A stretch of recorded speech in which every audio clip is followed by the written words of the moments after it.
Hello, everybody, and welcome to the show. I want to make sure I've got my stuff on Do Not Disturb where it does not ring or doesn't do any crazy things. Welcome to the show. If you've never been here before, we're so glad that you're here. If you have been here before, welcome back. We're really not sure why you came, but we're glad that you did. But here's the thing. If you're new here, you may have searched plumbing. You may have just found this. All I can tell you is, look, you don't know what's going to happen here, but hang around, see what you like. If you've got any plumbing questions, you can jump over to the main YouTube channel, Roger Wakefield Plumbing Education. But this is the Trade Talks Live where we talk about all the trades. And this video is sponsored by Leak Pro. If you want to find out about the most precise leak detection system, go to www.leak-pro.com or call this ugly guy Squirt if you want to get trained the right way to use the equipment at 1-8888 Leak Pro. Good morning, Squirt. Man, hope everybody's doing great today. It is Friday, my favorite day of the week, especially now that I have weekends off for the most part, even though I'll still be doing work and we all know it. We do, but that never changes. We're always busy. We've always got things going on, but at the end of the day too, we've got a pretty good job. We do. We get to have some fun, get to go to some cool places, meet some really cool people. Networking, man, guys, trade people, we don't know a whole lot about it. I knew nothing about it before, really, not to the level that I understand now as to how important networking really is, no matter what trade you're in. And it's the networking. It's the networking with other plumbers, wastewater treatment people, everybody that we were with at WEP. But it's also the vendors, the people that show up that are selling these, $300,000-$400,000 pump trucks that look like a semi with a luxury tanker on the back or something. But I mean, some of these things look really, really cool. So it's neat to get to go to do stuff like that. It is. And, Leak Pro helps make that happen too. So we're going to talk about national news and the U.S. construction job growth's slow in early 25. And you've already done research on this. It's slow. Like recent labor market reports indicate a slowdown in construction job growth. And guys, this is caused by high material cost, which we've all known it's been a thing for years now. It just keeps climbing. And you know what? Randy and I've both been involved with these jobs. They're like, we're going to start this. We're going to start this. Y'all bid it. Y'all do this. Here's a start date. Oh, wait, material costs have gone up. Hold on. Yep. Well, they're not looking ahead. And I don't mean that bad, but look, material costs are going to keep going up. I don't know if y'all know this or not. They're not coming back down. No, it's going to get up there, guys. And if you don't have it into your jobs right now, it's going to be horrible. But also the economic uncertainty right now with all the tariffs, everything coming and going, everything becoming more internal to the U.S., which I love. But it's uncertain. Right now, half the country's kind of divided on what's going on anywhere. And it leads to a lot of uncertainty, guys. But don't be scared. Keep moving forward. As tradespeople, that's what we do. We just keep building, okay? And we're not going to stop. But also there's some skilled labor shortages, which is making it harder for companies to fill these positions. And that's kind of creating a slowdown right now because we need more people in the skilled trades. My name's Roger Wakefield. I think I said this about a year ago or 2 years ago or 3 years ago or 4 years ago or 5 years ago or 6 years ago. That's it. Guys, supply and demand's coming. And if you're in the trades right now, and I love that we're talking about job growth because that means we need tradesman growth. And guys, it's not happening. And I'm not the rooster just up here crowing to hear myself crow. I'm telling y'all, it's not happening. And, I love the fact that we're doing a lot of stuff this year that we hadn't done in the past. I'm going out to trade schools and speaking. Yep. And guys, look, I can't do it free. I've got a cost because it costs me to do business. But we've lowered it for schools where it's like, look, it's pretty easy to get me in there. And to be able to get out and talk to them and say, look, do y'all understand how your future looks, how beautiful it is, and what all's going on? So there's so many good things, but we're getting to get out. We've always done it at the shows, which we thought was phenomenal. We're looking at new sponsors that are going to help us do a lot of other new things. And just everything that we're working on is, how can we build more of a community? How can we spend more time with that community? And really that's kind of where our focus has been and what we're growing towards. Yeah. That's it. But despite all of this, certain trades remain strong. Anything in infrastructure, we talk about all the time. Infrastructure's falling apart. There's tons of projects here. So this is still strong.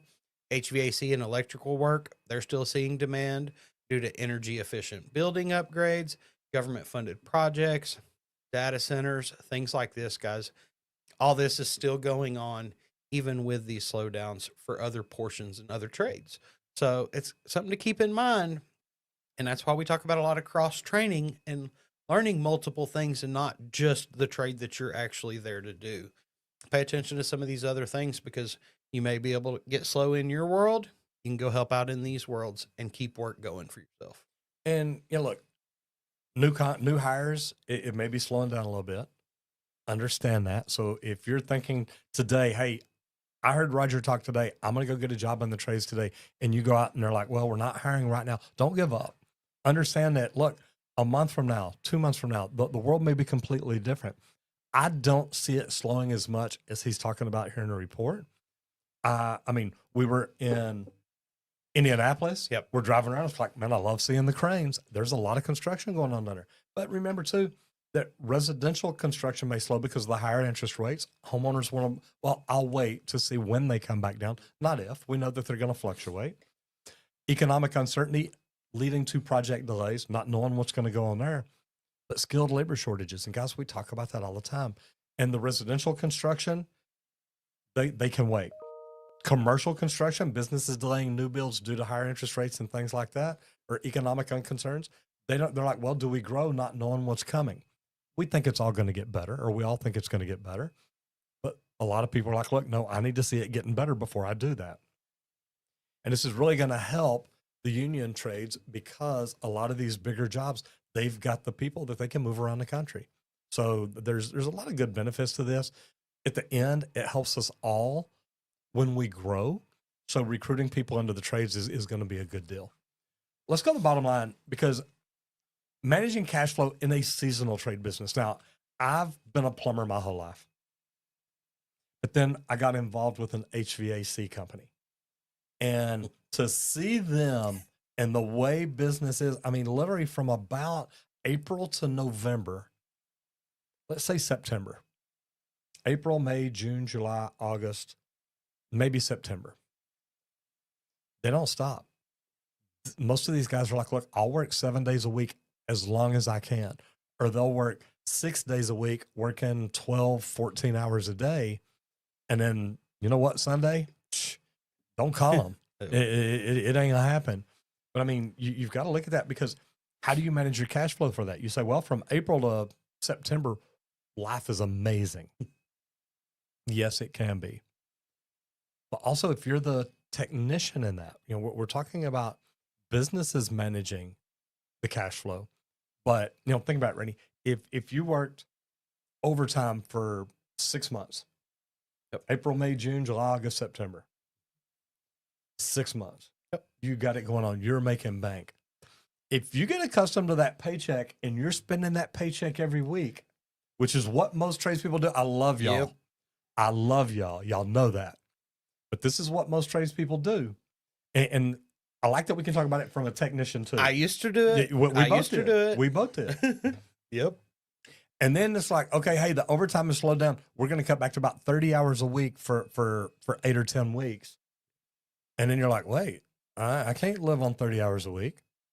You start building your lifestyle based on those OT checks, and you Yeah. get really comfortable. It can be devastating too, because when you do, let's say you get laid off.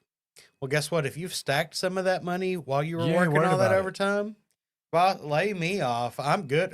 All right. I get a month I can spend with the family. I could run around and do some fun things. Get my honeydews done. Or, yeah, I was going to say, I've got this project that I want to finish at home, and that's going to give me plenty of time.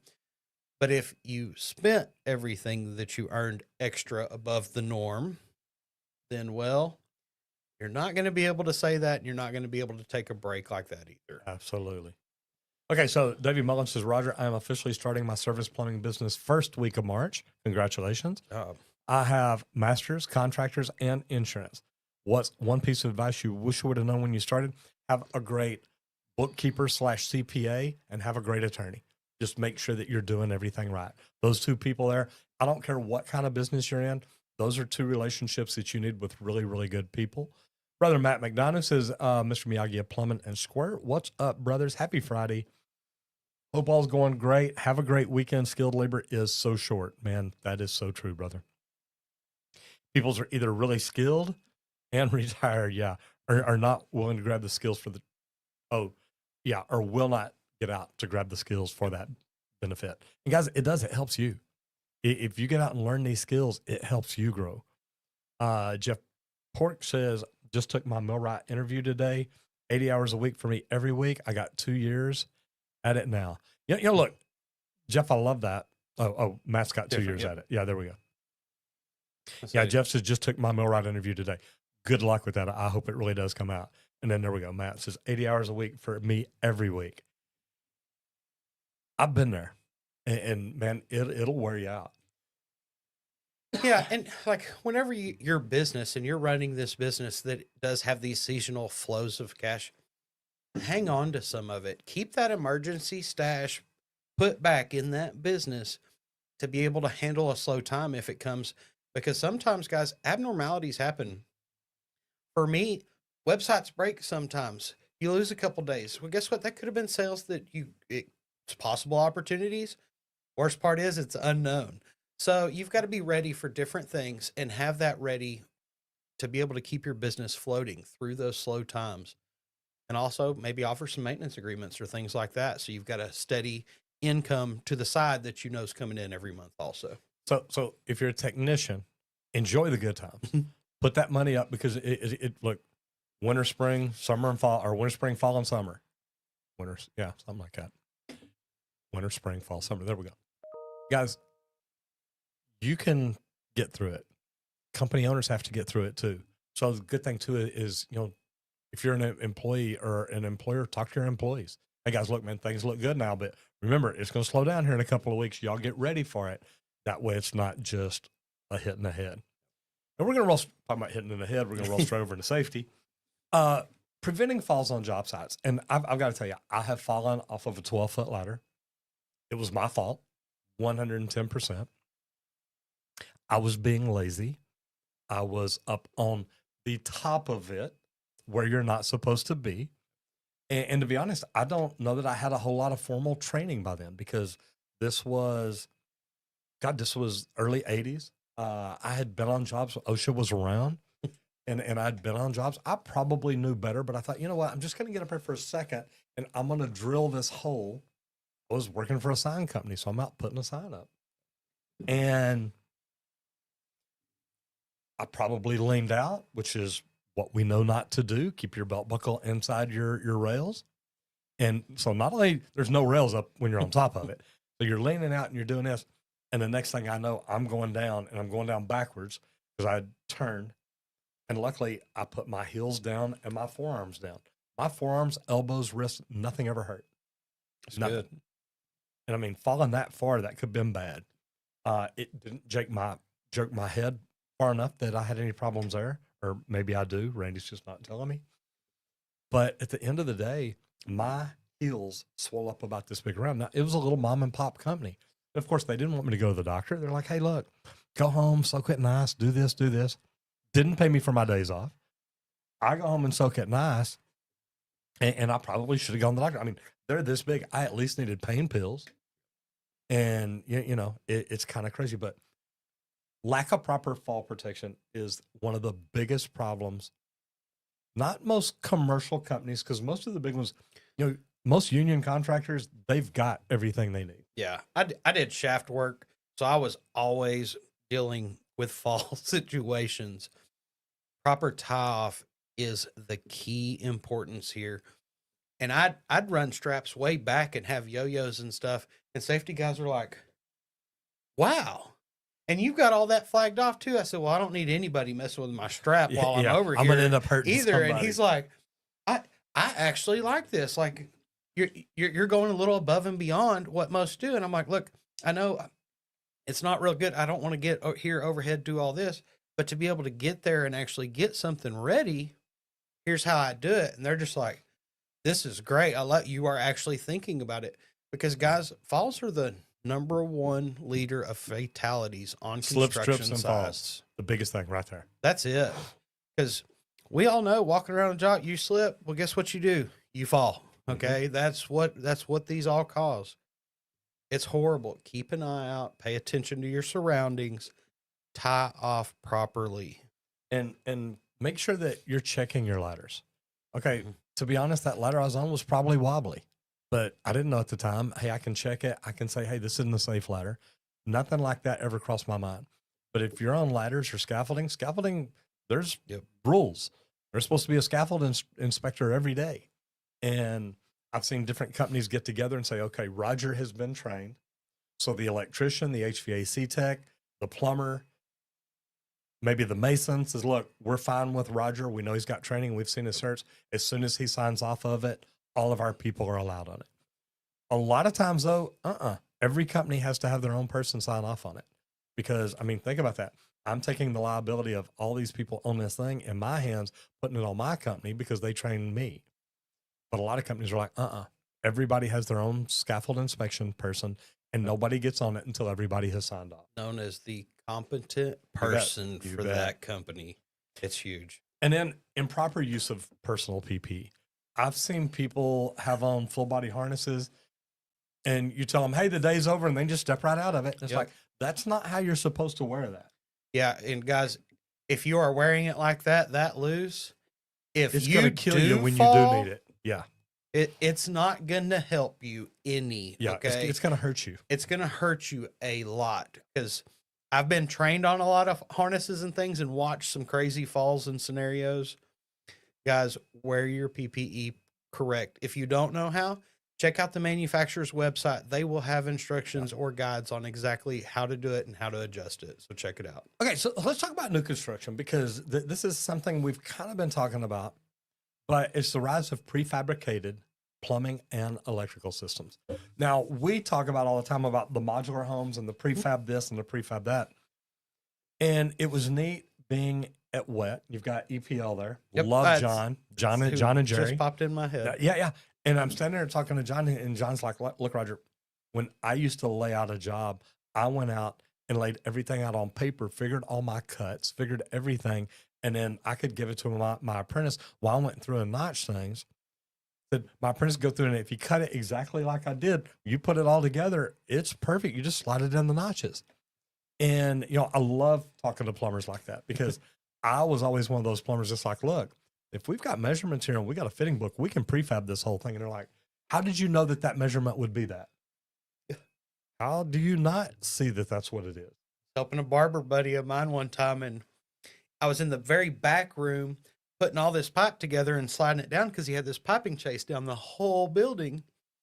And I did everything from there. And then I went through and said, okay, here, let me hook all your sinks up. And he's like, wait, don't you need to run the pipe? And I said, oh, I did. Holy cow, you did it all from back there? Yeah, just sliding it down. We're good to go, man. And that's prefab more or less, guys, because I went through, did all my measurements, made all my cuts, and just slowly put it together and slid it down. Prefabricated it in the back, feeding it into the front. And I love that because that can cut your installation time by 40%. Anytime you can learn to prefab stuff. I mean, we did a lot for that number one, the DFW airport, the corridors Yep. where we were hanging pipe.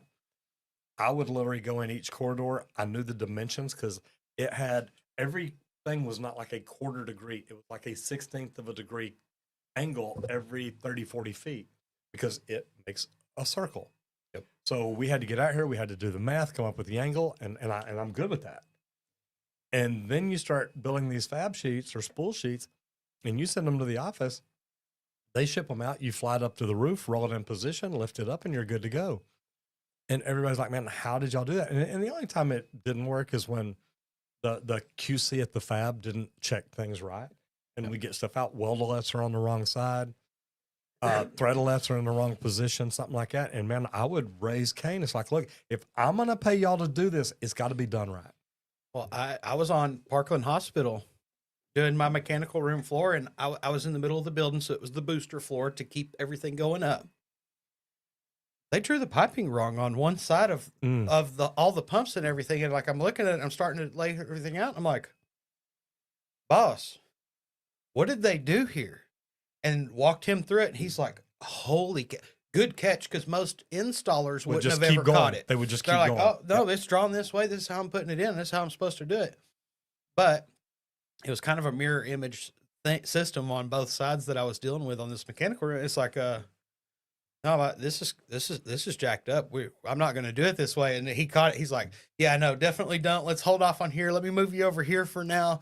Get you going on this so that they can figure out the right way to fix it and route everything, so that we didn't run into any other systems. So, You know, and I like this because with all the systems and softwares we've got now, you can feed all those cuts in, and it can say, well, if you cut all these pieces off this piece of pipe, all these pieces off this piece, all these pieces off this, then you look at it, you're reducing your material waste because you're figuring out how to use that 20-foot or that 10-foot section of pipe to its fullest capacity. That way it's not like, oh, gee, we got a 5-foot piece wasted over here and we don't have any more 5-foot pieces. So you look at that, but that's also going to improve the job site safety because there's less people working on the job, more people working in a more safe, secure, controlled environment. well, let's say all your piping's in a confined space. If all that's prefabbed, you are in there 40% less of the time, guys, and that's less opportunity for bad things to happen. Yeah, that is really, really good. Okay, so mindset growth. Now, you impressed me. We were talking the other day, and we're talking about books because I've got a couple that I'm going through right now. And you said, yeah, I'm reading 2 right now. What 2 books are you reading right now? Right now, I'm reading Think and Grow Rich and How to Win Friends and Influence People, I believe it is, right? Reading both of those because I hear them out of this guy a lot. And it's like, hey, I'm going to listen to him, see where his mind's at, understand all of these things, but also to gain that knowledge, guys, because I've never thought from that mindset in my life. I was always a pipe fitter, a worker. Man, let me knock out this work hard. That's great. And if you'll take that and feed it into another mindset, You bet. guys, the sky is not the limit. We can keep going past that. Boy, that's the truth. I want to jump in the comments real quick, and I want to get right back to that. Matt McDonough talked about it, about working so many hours. He says, I feel the feet dragging, but the smiles of keeping people happy keep me going. And I get that. We're heroes. We wear capes sometimes. Sometimes that's only in the bedroom. But, superhero capes, we've got it. But you've still got to make time to slow down. Randy talks about it a lot. Look, I can work 7 days a week for about 3.5 months, right? Yep, 3.5. And I need a break. Anything over that is like, look, I'm done. I'm spent. My mind doesn't work. And if you're working 80 hours in 6 days, that may be okay. As long as you're like, look, I've got that day off that I can get my mental rest. And Matt McDonough says safety is the number one thing I preach every work environment. And we all should. Especially when we got young kids coming in. Daniel Call says, sorry for a no topic comment, but how come when you do prefab, you don't put PVC inside of a larger PVC to make it easier to replace later? Double containment pipe, especially in PVC, is really, really hard to do. And just because you put it in another piece of PVC doesn't mean it's going to be easier to replace because you're not going to be able to get in there and cut tees or do anything like that. Great job, Randy. Both great books.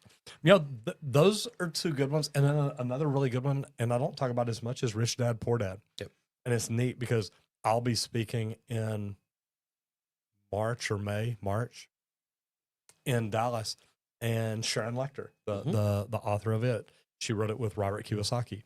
But she's probably the brains behind it. So it's neat to get to see the people that I get to hang out and be with. But Rich Dad, Poor Dad is a really good one because it's coming from a young man's point of view. And he says, my rich dad, when I come to him and say, I want this, it's, well, what do you have to do to earn the money to get the money to buy it?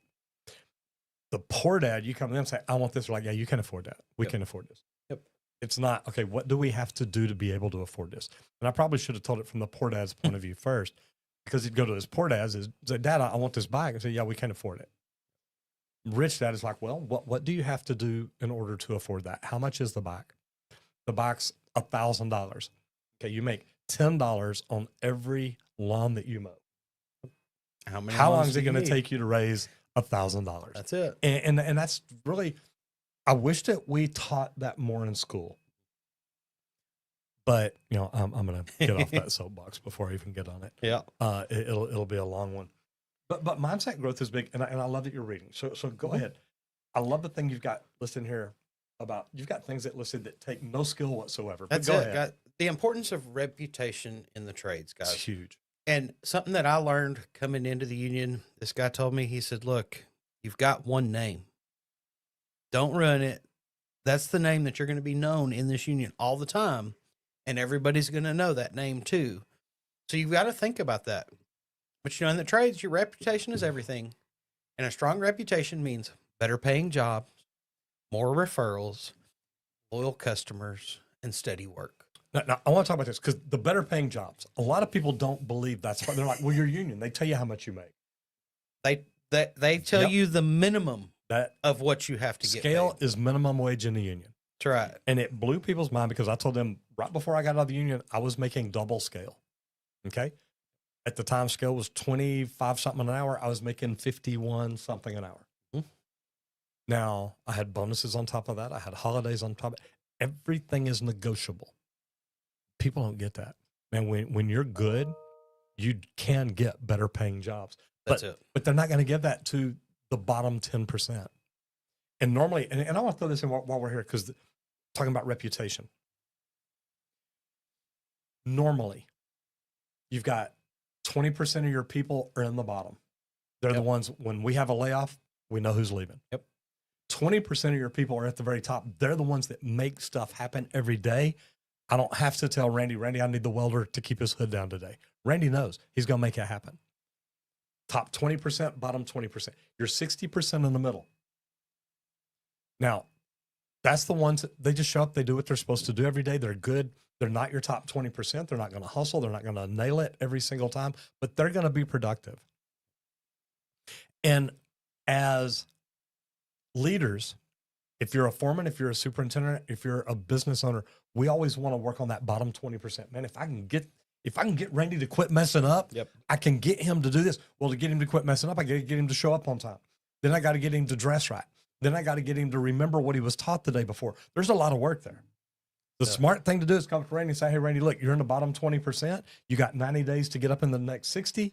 If you don't make it, we're going to find you another job because we're going to let you go. Yep. But if you spent your time, because we spend 80% of our time on that bottom 20%, trying to make them better. That's it. And if we'll go to that middle 60% and turn a couple of them into top 20% performers, jackpot. Yeah. Your bottom 20%, let them work their way out. Yeah. I was going to say, one of the best ways to build this great reputation for yourself, show up on time, guys. That is number one in just about every tradesman's eyes. That is my biggest. Be on time. Do not show up late. Oh no. Be honest about cost and timelines. Be upfront about everything. You know what you charge, everything, how long things take. Be upfront about that, and fix mistakes quickly. One of my favorite things to do on a job, once I made a mistake and I would have to back up and figure out how I made that mistake. And then I'd tell everybody, hey, I screwed up here, guys. I want y'all to know so that maybe y'all won't make this mistake, because this thing just kind of slipped through in the calculations. Yep. And try to teach others that so that you're learning from each other. Guys, there's a million things that you can do that take no skill. Show up on time. Have a positive attitude. Be coachable. Listen and learn. If I teach Randy something, I know that I don't have to come back and teach him again tomorrow, because he's going to pay attention. He's going to ask questions. That's what a great apprentice does. Yep. But the positive attitude, be coachable, help other people. If you've learned how to do something, if I've learned how to do something Randy hadn't done, I'm going to say, hey, look, you want me to show you how I do that? And if he says no, he says no. Okay, it is what it is. I tried. But if he comes to me and says, hey, I see you trying to weld there. You want me to show you the right way to do it? Please. Okay, yes, let's do that. So that's big. Well, let's talk about Leak Pro real quick. Yeah, so we want to thank Leak Pro for sponsoring this video. This is what lets us come to you live Monday through Fridays for an hour every day, guys. And we build the most precise leak detection system for professional plumbers. I build two different devices. I build a probe, which is strong and durable, made for probing in and out of the ground for that meter to the home service. Then I make a sidekick for when you go inside and you're listening through slabs or outside listening through driveways. The sidekick's perfect for that because it's got an aluminum rod, so it kind of eliminates that layer of concrete in there. If you want to check that out, visit www.leak.pro or leak-pro.com. We were getting really close. And I also do an in-person training just here. It's a 2-day training outside of Dallas, Texas. Come out here. I'll teach you line locating. I'll teach you leak detection under a slab, just outside of the slab itself, under grade. But then also I've got a cast iron and a PVC sewer system set up where you can come out and learn how to isolate sewer lines under a home from that main line to determine exactly which branch is leaking. And if you want to check it out, just give me a call. 1-8888-LEAK-PRO. 1-8888 Leak Pro. Yes. Talk to us great. He doesn't know his number, but he will answer it if you call. I know that Leak.pro is still throwing me off earlier. I know. Lori McNeil says Outwitting the Devil is also by Sharon Lecter and endorsed by the Napoleon Hill Foundation. And that's who wrote Think and Grow Rich. And guys, this information, it will blow your mind. It really does. But yeah, it's fantastic and highly recommended. Completely agree. Daniel Call says, thank you so much for all your videos. They have taught me so much while I'm doing a trench and sewer line replacement under my house by myself, cut the cost considerably, and learned a lot in the process. Number one, if you're tunneling under your house, please be very, very careful down there. Yes. There's a lot of plumbers that die here every year in Texas by doing that. I recommend getting out a dig crew to do it right. And, that's part of what we saw at Wet this week, all the shoring and everything. I love that stuff because it helps save people's lives. Matt McDonough says, I show up early because that's on time to me, and on time is late, and late is fired. That's right. Matt says, if I pass your training, do I get a hug as a reward? But brother, if I ever see you, yeah, I'm a hug you. You can bet on that. Okay, so let's go into all trades, the pros and cons of owning and renting heavy equipment. Now, we were just at Wet, and we saw some heavy equipment. Some serious heavy equipment, guys. And that's kind of what leads us into it, just the things that we've kind of learned, And a big thing is, do I buy or do I lease? What do I need to do for my company? And it's different for everybody. It's different for everybody, guys. And that's why I brought this up, because we want to talk about some of the pros and cons here. And I didn't read any cons. I just read pros of each, which I love. Oh, well, okay. It's really easy to look at the other one and say, okay, that would be a con. Yes. But I love that you just look, these are the pros of leasing. These are the pros of buying. And it helps you balance it out. You got some good stuff here. So yes. So some of the pros of buying equipment is it's better for long-term use. Guys, if it's a piece of equipment that you're going to use every day. Like Leak Pro. It's not a big piece you're of a equipment. leak detection person. Get it. But then you're probably going to want to buy it.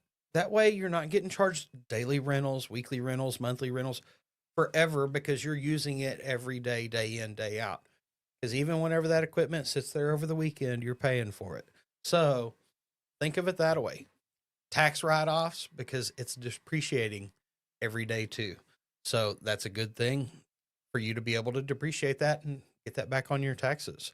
No rental fees and time limits.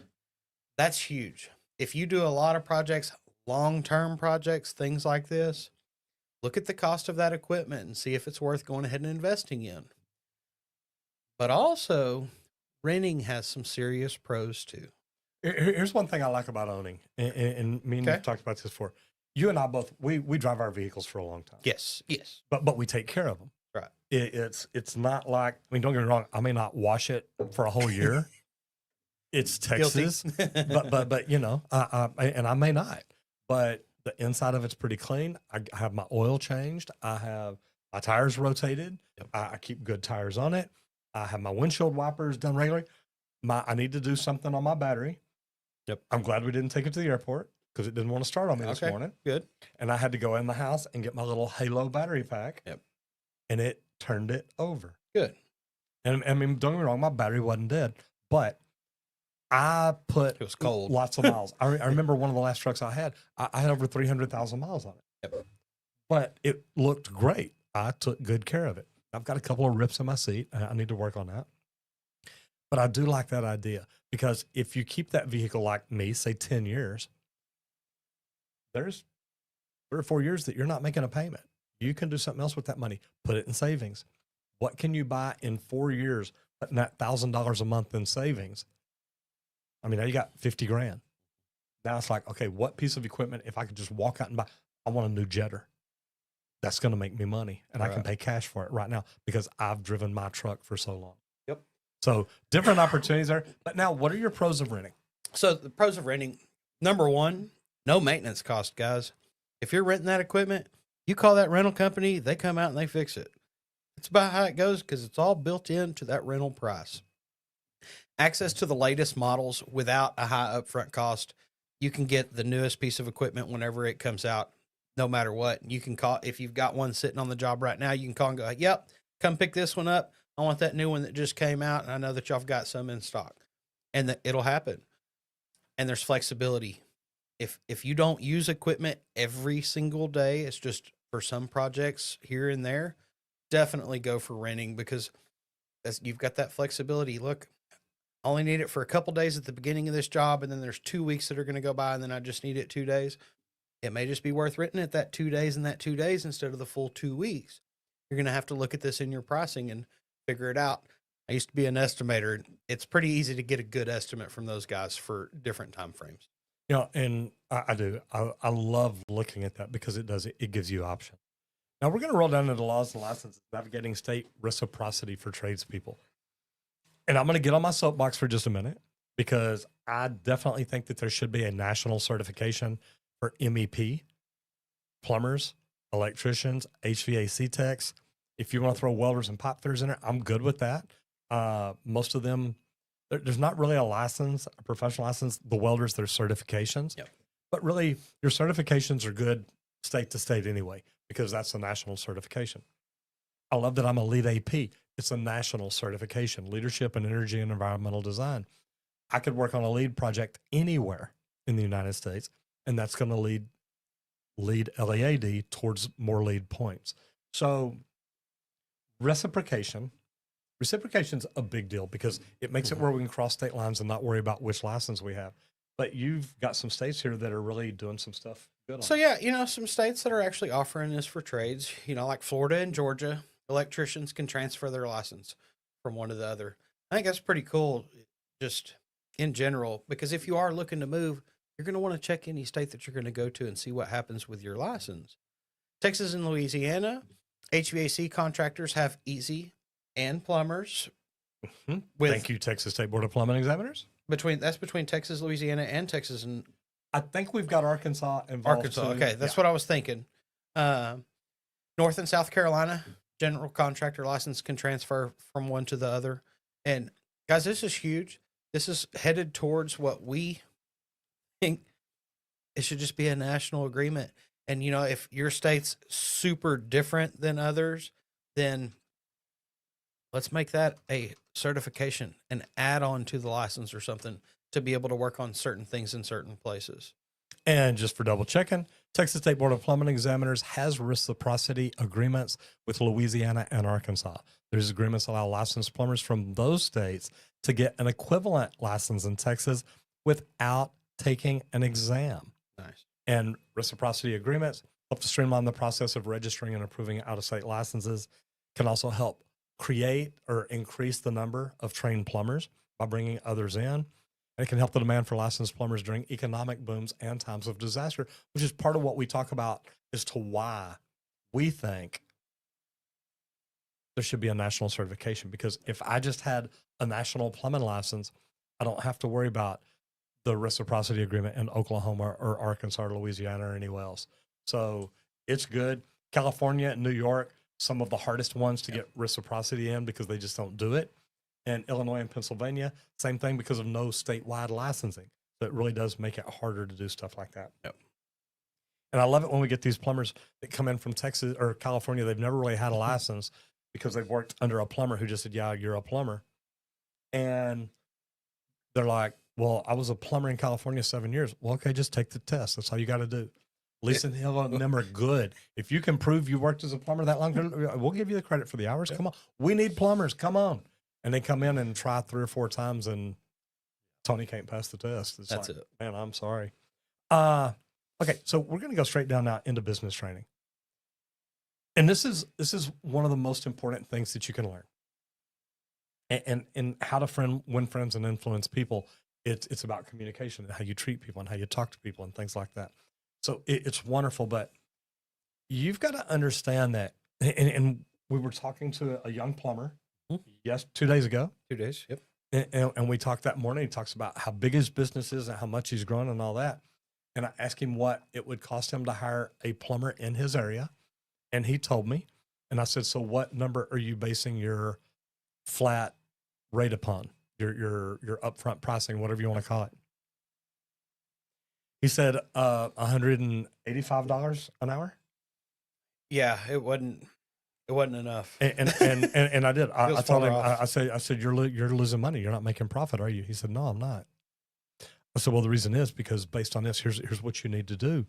I said, your pricing's not set up right. I said, you're not charging enough, or you're overpaying your plumbers, whichever way you want to look at it, because all that has to coincide. And there's numbers. Look, Clarence Avant from Motown will tell you, life is numbers, and learn your numbers. Know what your numbers are supposed to be. It's going to determine whether you make money or lose money at the end of the day. And I do. I'm lucky. I get to help coach people and teach them, look, this is how you set your numbers. This is what you do it like. And a lot of people don't get that. But once you've got your pricing right, and this is why I started with this, if Randy comes to me and says, look, man, your price is high. It's like, yes, sir, it is. But here's the value we bring. People don't care what the price is. They care what value you bring. People that buy Mercedes get more value than people that buy Chevrolet. And I'm a Chevy driver. I get it.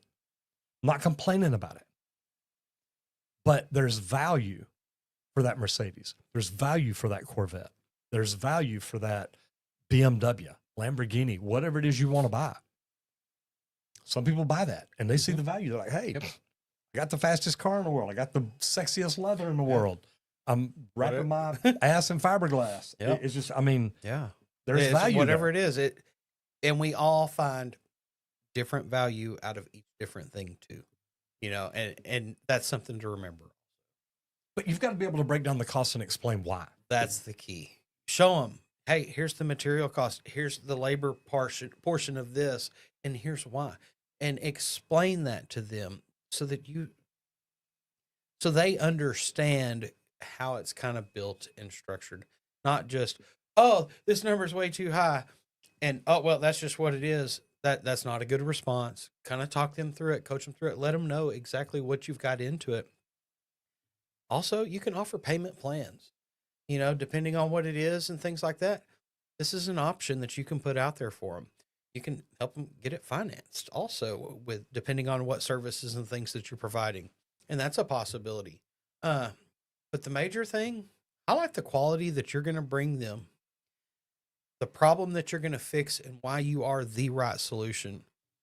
And honestly, if you can add in prevention for it happening again, that goes a long way with those customers too. And one thing that I love about this part is it's really easy to walk in and explain the value you bring.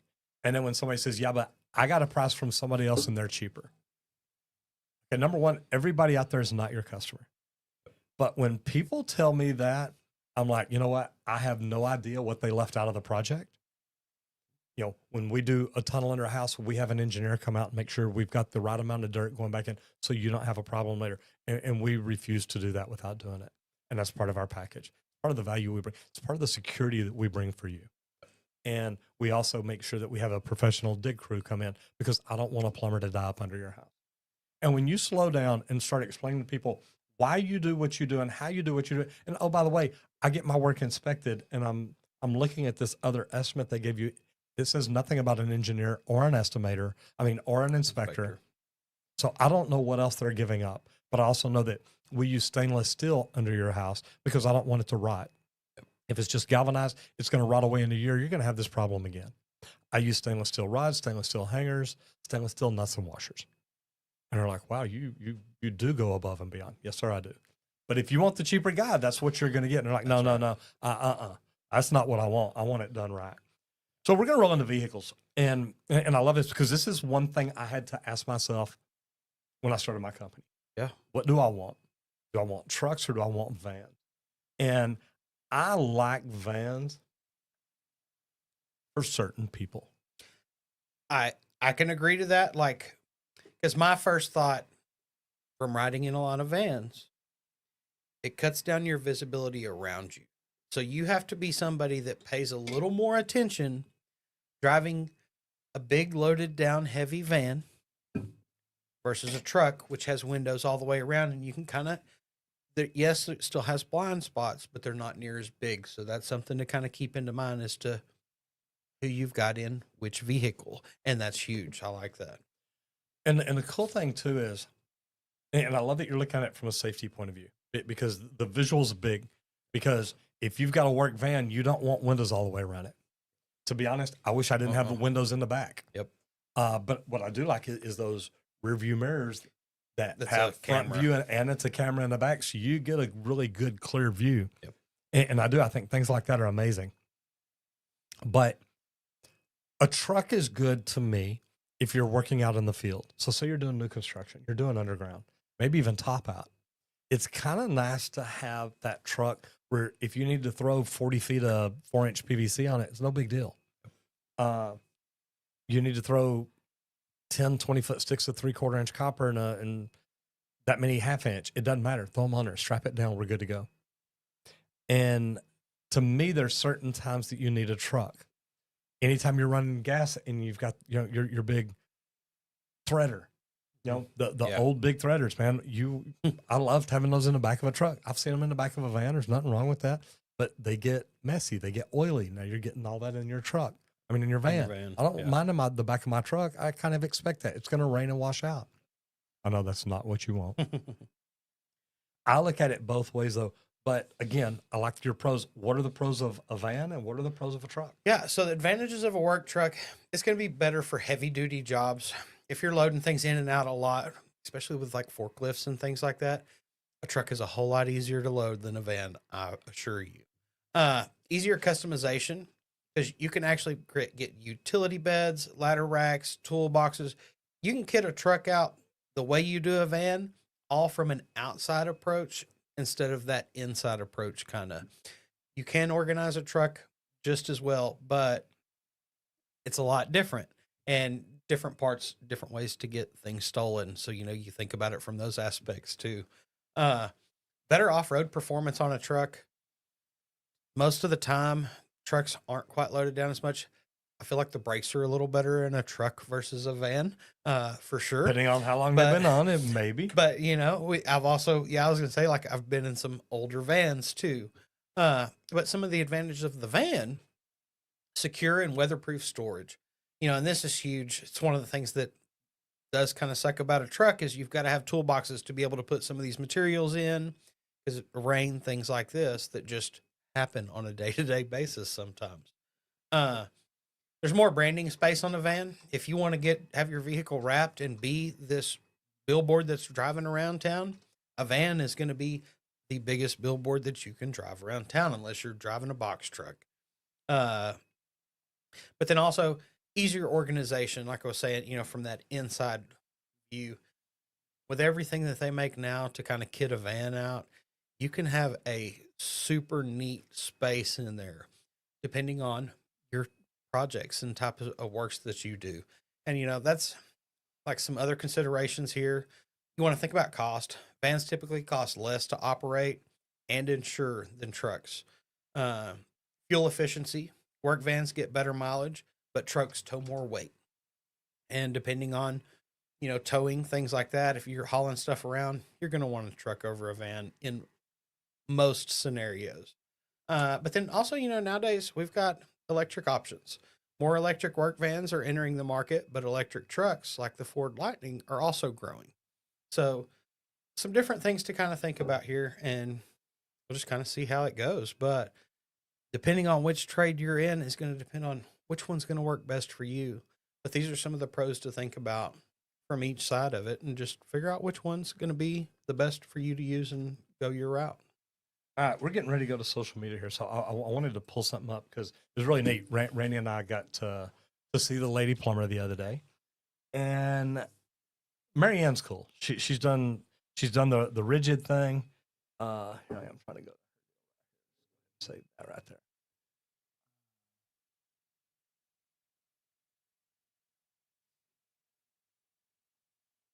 Not there. Oh, there we go.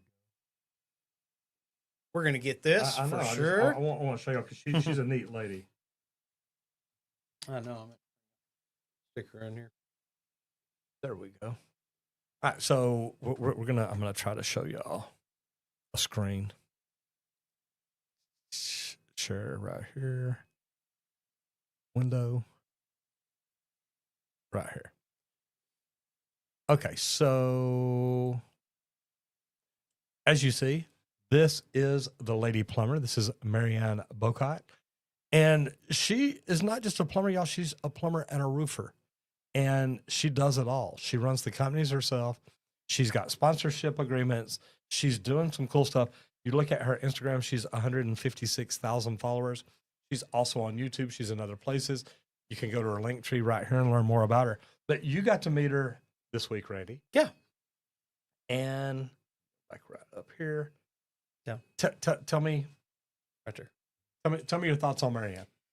She's cool. Great attitude. Like, and that's one of the things that I notice around a lot of people is just their attitude. Cut up with everybody, just tradesperson. Like it's great.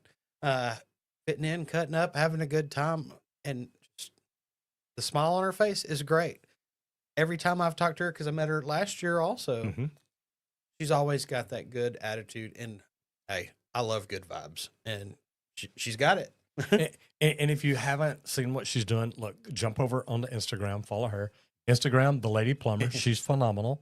And like I said, she's great to hang out with. She's a lot of fun. She's very sharp. She's got a good business mind.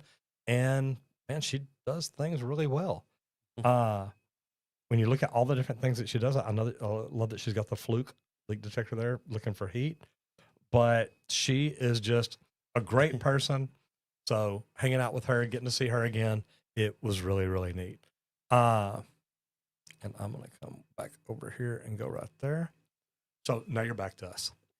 But we had a lot of fun this week. We did. It ran into so many social people. Oh, who all else social do we run into? Ooh. Let's see. George the plumber. Mother Flushers. We always run into Mother Flushers. Yeah. Dennis the Apprentice. I took a picture. Brian Joyce. Brian Joyce. Yep. Plum Doc. Shay. Plumber Dude. Plumber Dude. Yeah, I know. I'm trying to think of all their names. Man, there's a bunch. Alan. Coach C. Carlton. Carlson. Yep. Coach Carlson on YouTube. Hit 100 subs while we were there. Yeah, buddy. Man, some really great dudes. Like I'd have to scroll through pictures and everything to try to figure out who else. There were more. There were a lot. Got to see Dennis the Menace. Dennis the Apprentice. And just honestly, the cool thing this year was to notice that more of the manufacturers were doing their social media stuff too, promoting their business, which is something we talk about a lot on this channel as tradespeople, as business folks. Promote yourself on socials. And I'm glad to see that a lot of companies at these shows now are starting to understand that and actually film it and make some of these posts on socials for more people to learn things. And that's huge. It'll take you a long way. And the neat thing is we get to be there with Odie. We get to be there with Milwaukee. We get to be there with Rigid. The Alan J. Coleman Foundation let us up on top of their trailer, their workshop, really, which is really neat. Got to set up over in Ohio Power Tools with Jay. Y'all saw us live from over there with Jay. Yep. And just the people that we got to meet, the vendors, the other social media influencers that are out there. It's so great to see them and hang out with them and just have a good time. So I love doing that. Talking to Randy about what he needs to be doing. And we also, we're coaching other people on YouTube. Yep. Look, I love what I get to do. And there were people saying, hey, look, I'm not doing this. I'm not doing this. Oh, by the way, you ought to do a video about this. It's like, why don't you do that? Yep. You're like, what do you mean? Randy and I literally, we sat down, gave him the thumbnail idea, gave him the video title idea, and said, look, all you got to do is shoot it. I said, I don't care if it's even edited. I don't care if it's just a straight through video. This could do good. It'll do great. If he Yeah, 'cause does I'll it share the right. heck out of Like it's going to be cool. It's something I'd never heard of. He had never heard of. It's a plumbing thing, guys. 44 years, yeah. 45 now. Never heard of it. It's interesting. It's coming. I guarantee it, because I feel like he will actually make that video and do it, and it's going to turn out really good. And we'll help him, I promise. Yep. Okay, so vendors. There's a thing for sewer cameras everybody needs, and we're working on a deal to bring that to y'all. It is a game changer in the way you run a camera down a sewer. And yeah, I think it's something y'all are going to love. Yeah. Yeah.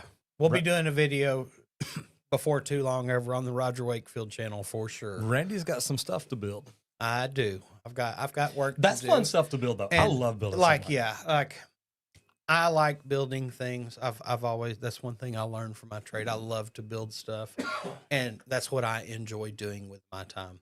And getting to build neat, cool, fun things to teach people is an awesome thing to do, and that's what I enjoy doing. So I've got a lot of work to do, but it's going to be good. And TikTok and Instagram, we will share those over there. I promise. Guarantee y'all that. So that was one of the coolest tools. Also saw the jetter robots that they can run through that have a laser on them. I say a jetter. It wasn't really a jetter. It was a robot that had a laser spinning around where it's measuring the inside of the pipe everywhere that it goes. Great for baselines. One that we saw last year, but I have not talked about it all week, is the swimming camera. Okay, if you've got a tank you need to inspect or something like that, guys, there is a remote control camera that you can send in. So cool. Like, and it makes me think of ocean diving and sending something down before anybody ever goes down to go down and camera inspect something. Mm-hmm. So awesome. Just a neat little gadget. Like, there's so many cool tools coming to help us do different things in the trades. And that's what these trade shows are about. And I just love it. It's neat because, like, Marianne, she does a lot of things with them. When she sees new stuff at the show, she makes videos about it, puts it out there. She also works with them, so sometimes she goes to their plants. So go check out the Lady Plumber. She is helping influence our trade. League Pro. Yeah. So we want to thank League Pro for sponsoring today's video, letting us be able to come here and talk trades with you every day for an hour. We love it. And if there's other parts of the trade or different segments and topics you want us to talk about, guys, leave them in the comments. Let us know.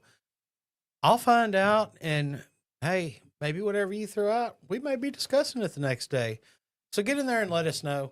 But Leak Pro builds the best leak detection system for professional plumbers.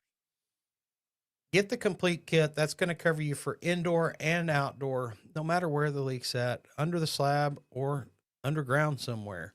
You can use these devices to listen and pinpoint locate exactly where it's at. If you don't know anything about leak detection, I do an in-person training here just outside of Dallas, Texas, where you can come in and you can learn exactly how to go in and pinpoint a leak on any project you walk onto. If you want to check out more, visit www.leak-pro.com or give me a call at 1-8888-LEAK-PRO. Guys, we love what we get to do, and I want to say thank you to each and every one of y'all for being here. If you've already subscribed, go ahead and hit that bell notification. That way you get notified every time we go live, which is at 10 o'clock Central Standard Time. That way we're available at your lunch break all across the country. And if you hadn't seen what we do over on our other channel, it's Roger Wakefield Plumbing Education. Jump over there again, hit the subscribe button and ring the bell. That way you know what's up. Love having y'all here. TikTok, Instagram, thank y'all so much for being here too. Guys, love having y'all here. Like I said, if you're first time here, please come back again. If you've been here before, I know why you come back. You love us. We love y'all too. Thanks, guys. Hey, y'all have a great weekend. Hope to see you back here Monday. And hey, hit it effing hard. Bye, guys. TikTok.